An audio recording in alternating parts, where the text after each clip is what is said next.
I have been excited for Corepunk ever since I first saw videos of it ages ago. The top-down style mingling with very obvious homage to both World of Warcraft and League of Legends, while also doing a bit of its own thing with its cyberpunk fantasy style. It had me eager to see what it had to offer. It promised an open world seamless MMO with PvE, PvP, group and solo focuses with challenging encounters, mingling with deep crafting and harvesting. It boasted the ability to customize your character while also having multiple roles to play, from the support role to tank to healer. It looked fun and engaging. It looked like something that was a bit new in the MMO space, even if it was obviously heavily inspired by others like, say, Albion Online. As I grew disenchanted and disappointed with other MMOs that plan to launch soon, like Throne and Liberty, Blue Protocol, and Terrasland, among others, that were really kind of being overwhelmed with microtransactions and, let's just call it, lazy design, Corepunk seemed like a bright spot in the new MMO release slate, even as it got delayed. It seemed like a bright spot. Because damn, after this Alpha 2 test, those hopes of mine have dimmed significantly.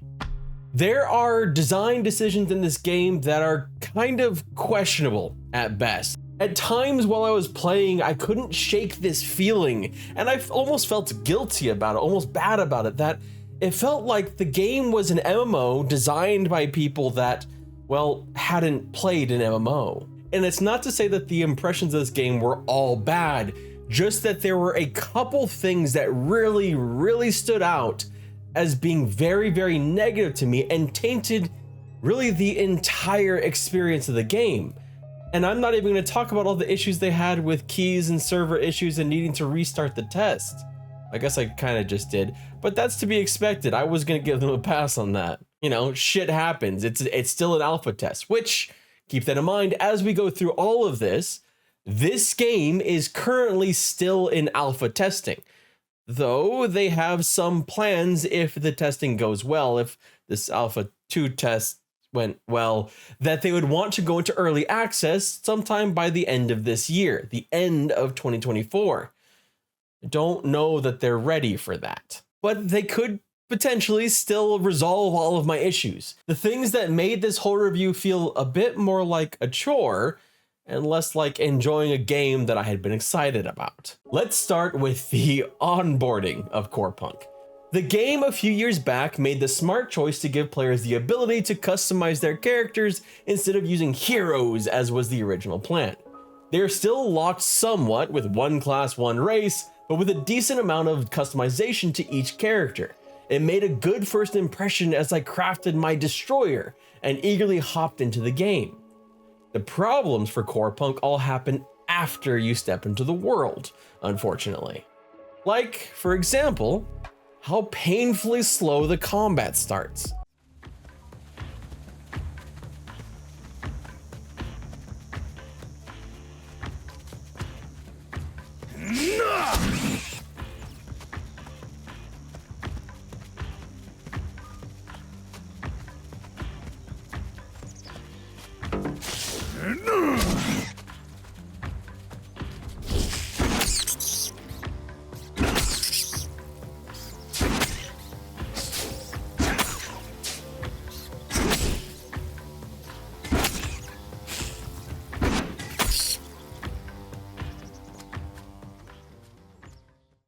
I say this as someone who has loved Ultima Online and EverQuest in their heyday. It feels that slow. I don't think you could really tell the difference between level 1 combat in Corepunk and Ultima Online combat from 1997. You're granted a single skill to use at level 1. Thankfully, each time I played, I picked an attack, or I'd have been stuck with the buff and auto attack until I leveled up. But it's not just that, it's that the cooldowns on the attacks you get are extremely long, 10 to 20 seconds long. That's 10 to 20 seconds between being able to actively do something on your character at level 1. And it's not like 2 or 3 kills in your level 2. Level 1 does last for a little bit. That's made worse by the fact that the auto attacks themselves feel slow and clunky. It's combat from 1997 to begin your journey in the MMO. And yes, it does get better from the start. As you level up, you gain more attacks and buffs, unlocking different skills with each subsequent level if you so choose, or upping the strength of your current skills. But the start of the game is painful and it makes for a terrible first impression. If Artificial Core is in any way watching this, I would strongly suggest maybe just give all classes all their skills to start and let them level them up with strengths that way, instead of making the onboarding process this painful of having only one attack to do for ages.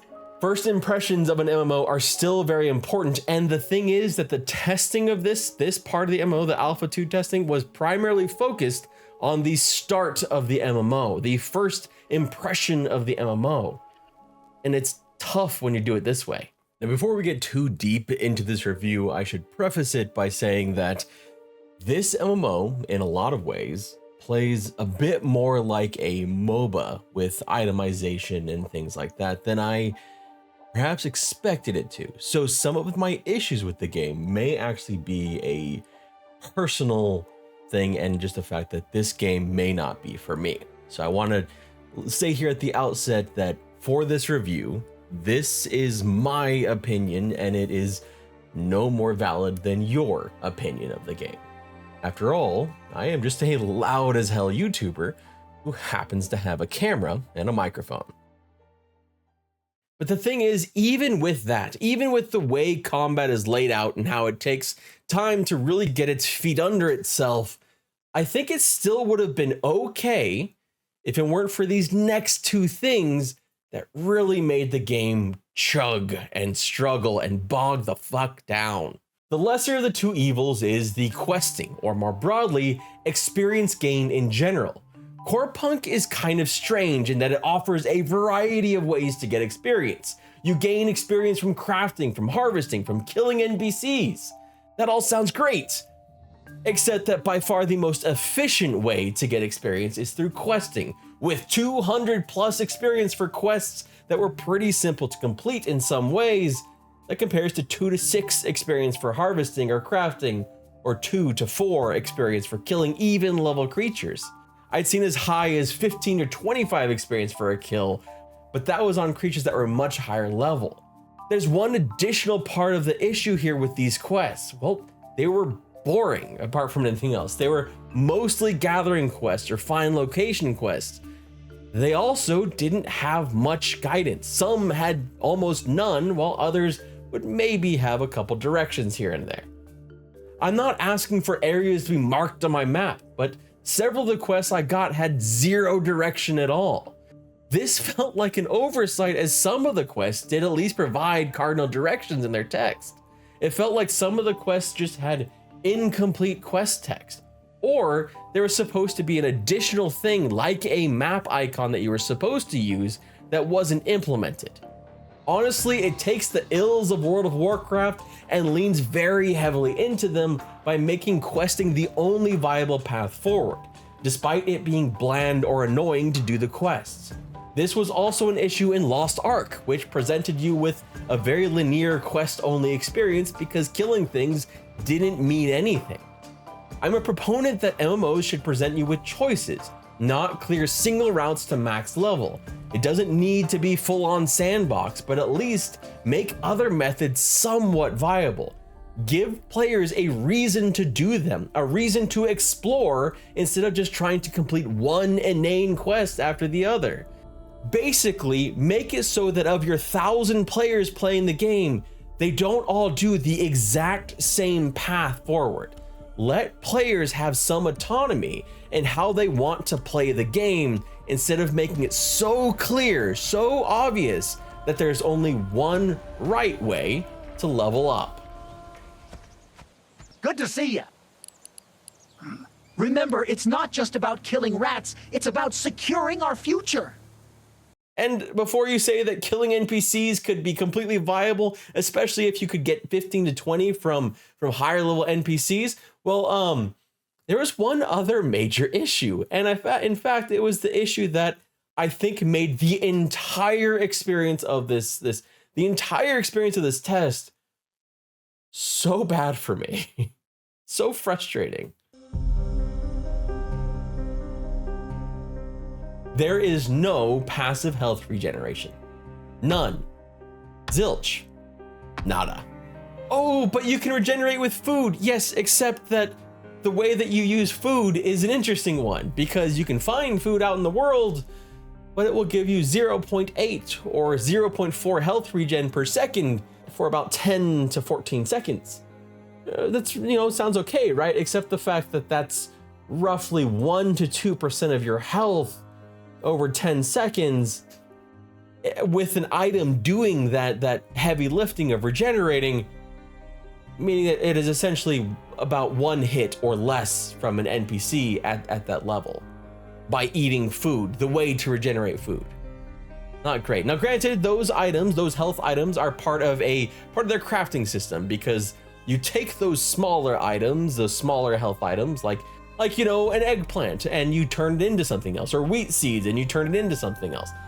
But the thing is, it's just essentially a frustrating and annoying mechanic, and makes a ridiculous over-reliance on consumables for the most basic in-game functions of just hitting things with your freaking sword, especially early on.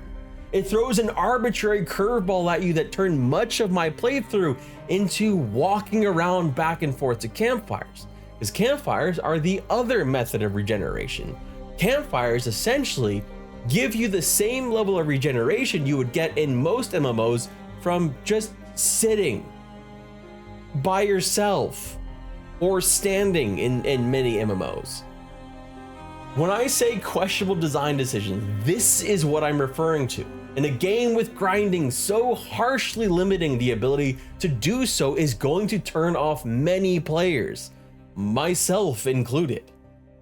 I don't have problem with mechanics that are difficult or provide an obstacle if they add to the game, but the lack of passive regeneration actively impacts the ability to enjoy the game on the most basic levels. It made everything feel like it took longer, and it discouraged me from the thing I actually did enjoy about the game once I got a few levels in and got a couple new skills. Combat. And let's actually take a pause here. Because we've been just all negative so far, let's use combat, beyond level 1 combat anyway, as a pause and a little bit of a palate cleanser, let's say, a little bit of a positivity break in all this negativity towards a game that I was excited about. The combat gets more fun at higher levels. As you get more of your suite of skills, combat becomes a bit more engaging, and you have more options, though I wouldn't call anything I was doing tactical. It felt very one note. Just hit your handful of skills over and over on cooldown, the ridiculously long cooldowns, and maybe, you know, if you wanted to preserve your health, run away for a bit and let the cooldown tick down.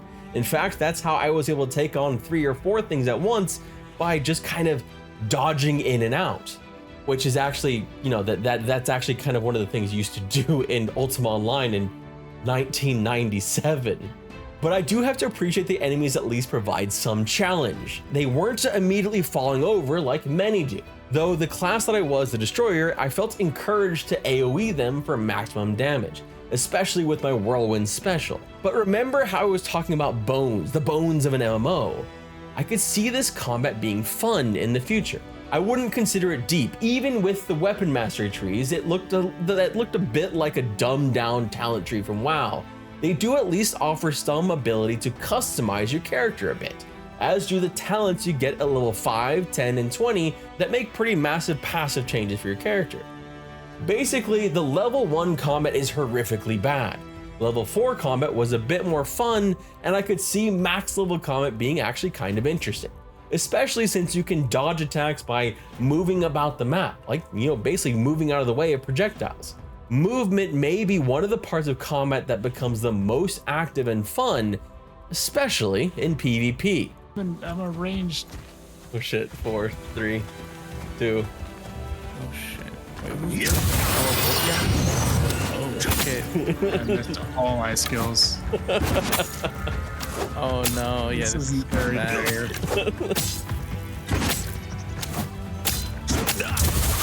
Oh shit. Oh shit. Okay, cool. I lose this, there's like no chance for me. Oh no. Oh shit! I mean, oh. Maybe you just need to back up. Oh shit! One hit. Oh, not your chance, bro. I'm dead. I lost the duel. Yeah. Oh. Oh, that's I just used so much food to heal myself up, and now I'm back to 1 health. I'm so sorry. Wait, can you make a camp? Wow, red.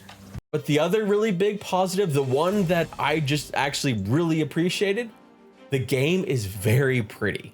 It leans very heavily into its art style and it nails its top-down style. The world is vibrant and alive. Characters pop off the page, so to speak, and there's even cool little details like rats that make the grass move as they run through it, like making all the little weeds move in the wind, or the occasional thunderstorm that leaves puddles on the ground very gradually. And even after the rain has finished, they kind of linger, stay there until they eventually dry up. Corepunk nails the intermingling of League of Legends and World of Warcraft art styles, and it was far and away the thing I appreciated the most in the game. But unfortunately, that's kind of where most of the positivity for this game ends. At least, just to stress, in this alpha test of the game. Let's get this part out of the way. Another newcomer. Well, at least your head hasn't blown up yet. A good sign already.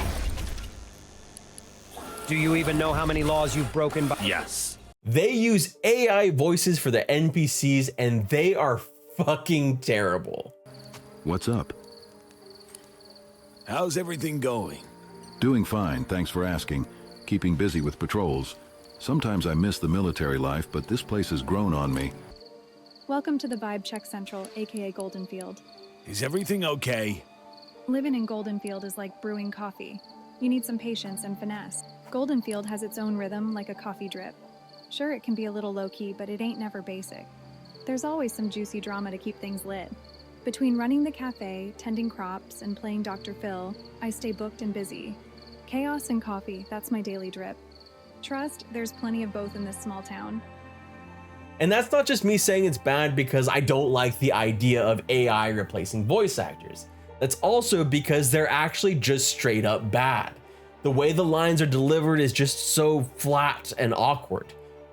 But it's not actually helped by the writing itself. You see, the dialogues for many of the quests almost feel AI written too.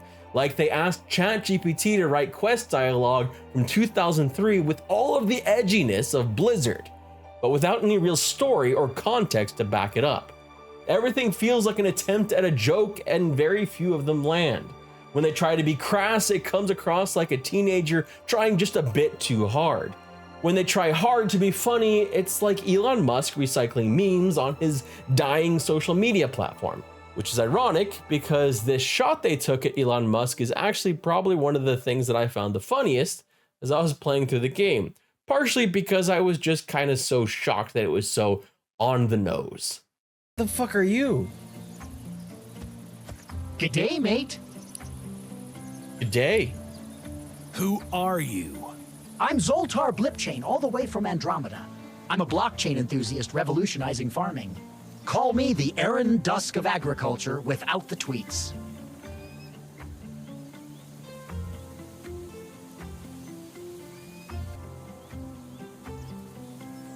What the fuck, dude? What the fuck, dude? The game obviously does not take itself seriously, so it's something to adjust your expectations to as you go into it. If you treat it less seriously, you'll probably find it more entertaining. And I think in a lot of ways, that's kind of how the game kind of needs to be approached right now. Taking it less seriously, less deep, less the end-all MMO, the one that you're going to spend a lot of time on. Maybe then you'll enjoy it a bit more. There are some other issues though, but they may even verge on the personal for me, like the fact that armor is essentially cosmetic, that basically you just enhance your armor with different pieces of equipment that kind of has a built-in transmog system, so item identity is kind of lackluster or missing, at least in the early game. It's just one of those things that I personally really like item identity in a game because it makes me feel really good about getting that one item and having a different visual appearance of my character to go with the increase in power, having them linked together. It also probably has something to do with the fact that they have mentioned that they will have a cosmetic shop. So just throwing that out there. There are some things that seem to fit in this game, like, well, the art style. There are some things that feel close but are off, like combat, questing, harvesting, and more that just needs to be tweaked and changed and adjusted.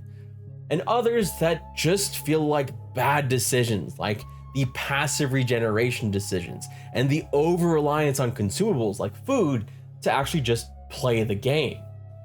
Honestly, it just all feels like a giant shame because this really was a game that I had been excited about from afar. But once I got my hands on it, it really felt like a castle made of sand. I've tested several MMOs over the last few years, and of all of them, this felt like it needed the most work to be satisfying. This felt like the most disappointing, perhaps because I had higher expectations. It's a shame that a game that I was excited about felt more like a chore to play. And none of this was helped by the massive server issues they had throughout testing. And yeah, I know I said I wasn't going to mention it, but there's an important thing that we do need to mention because it wasn't just about a testing issue, but perhaps something that they're planning to do and how they plan to run the game. The game appears to use some sort of sharding or phasing, which reminded me more of Diablo 4 than an MMO.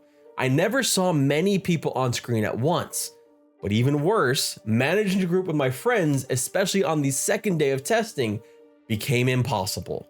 Grouping didn't bring you together in your own shard. There was no way to switch, essentially breaking up one of the best parts of the first day, getting to work together and using our complementary skills together. It's a must fix for the game to work in the future. And it's a little daunting that with hopes of early access later this year, it was nearly impossible to group with each other in a game that is much more fun when you do group together. In fact, there was a point where 3 of us were grouped together, and literally all 3 of us were in different shards, unable to group with anyone in the group. If we'd been able to group and progress together, and we'd been able to do so without constantly needing to sit at a campfire back in town, my first impressions might have been a bit more positive. But I am just a loud as hell YouTuber, and that is just my opinion.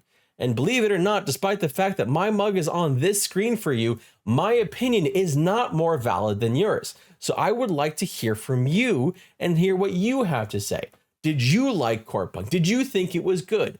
Do you like not having passive regeneration? Let us know down in the comment section below because I'm really curious to hear your thoughts and what you think of the game. For me personally, I think this will be dropping off of my most anticipated list, at least unless they make some major changes, which I'll be looking to see if they announce following their Alpha 2 test, what kind of feedback they take from this test and what they decide to change or not change after that. My name is Redwood Flynn. Thank you so much for watching, and I really hope you have a wonderful day.